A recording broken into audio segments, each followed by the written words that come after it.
So this is a London residence. Now this has been in the Spencer family since 1756. So it is quite old. Quite old. Almost knocked you over. Yeah, long. Lovely. So it's been in the Spencer family. It's built by the first. Now, before I go any further, tell you anything else about this house. Do I have any fans of Netflix's The Crown in the house today? Yes. It's a great drama. It's a great show. And do you know what? It's actually historically accurate most of the time. Most of the time. Now, the reason I mention The Crown, or if you've seen Downton Abbey or Victoria or any of these kind of British period dramas about the royal family, the reason I mention it is because they never filmed The Crown in Buckingham Palace to be the Queen. And then when the Queen found out they were filming it, she was like, no, I'll do it. And so she volunteered. This is royal palace.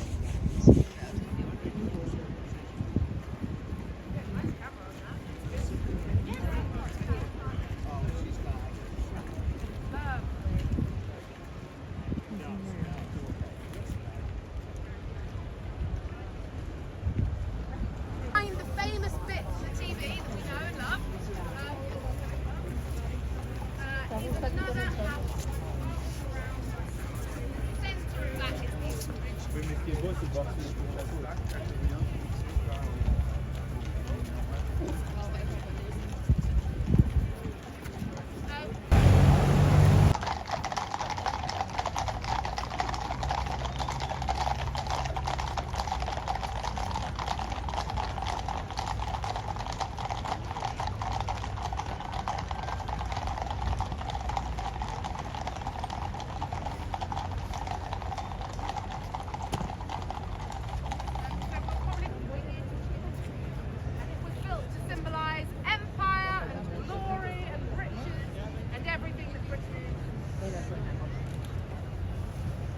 but when we talk about empire, it is really important to acknowledge the great families that the British Empire did.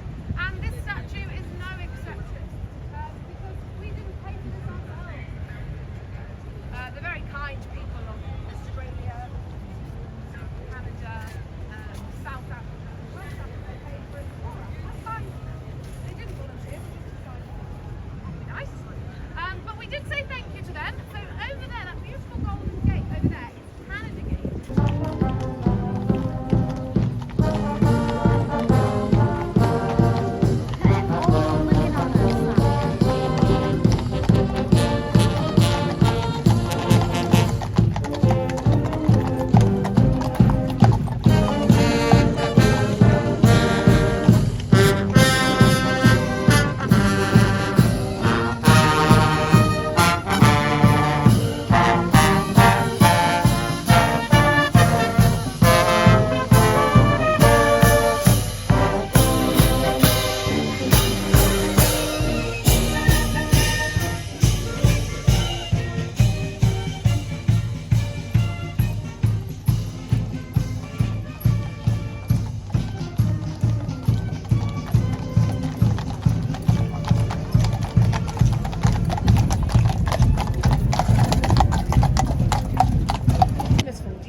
He had 6 wives. Very good. He's most famous for having a lot of wives, but also he's a very important king in British history because of his wives, he changed the course of British history forever. Now you're absolutely right. He had 6 wives, but the first of his wives was called Catherine of Aragon, and she was originally married to his older brother Arthur, but his older brother died, and so he thought, well, there's a wife going spare. Why not? What not? What's a man to do? And so he marries Catherine of Aragon, that he then gets the throne, and together they have a daughter, but no son. And they're very keen to have a son. But their daughter will later on become the first official Queen of England in her own right, Queen Mary. But there was also another lady at court that he liked the look of. The most famous of his wives. Does anyone know her name? Oh, in unison you said it. 10 points, 10 points, very good. Anne Boleyn was her name. And Henry wanted to marry Anne Boleyn, but there was a slight problem. he already had a wife. Shucks. Dear, oh dear. And at the time, the country was Catholic. So the Catholic Church did not condone divorce. So he had a bit of a tantrum. And he asked his advisors to find a way that he could marry Anne Boleyn. Find me a loophole. And so after much squabbling amongst themselves, the advisors said, what you should do is you should break with the Catholic Church entirely and form a brand new church. And so a new church was formed, the Church of England, which would be a Protestant church, and King Henry was made the supreme head of the Church of England. How convenient. Which meant he could do what he wanted, and he could get a divorce. And so he divorced Catherine of Aragon, and he married Anne Boleyn. Woohoo! Except, in doing so, he changed the lives of absolutely everybody in the country, because suddenly they're practicing Catholicism, and they suddenly have to change to Protestantism. That was all done for the love of a woman. Of course. And ever since then, we've largely been a Protestant country. We did go back to Catholicism a few times, but since that moment, basically Protestant. And the Church of England is still the most popular denomination of Christianity in this country. And King Charles III is the supreme head of the Church of England to this day.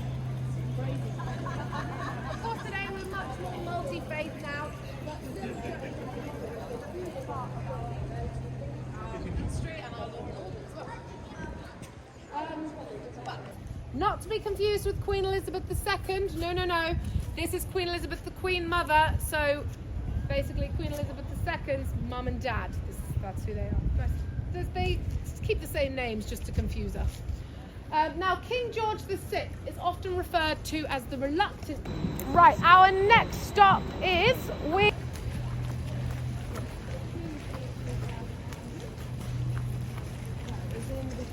Buckingham Palace, and we have Queen Tea in a nice kind of garden inside. It's inside, but it's very nice.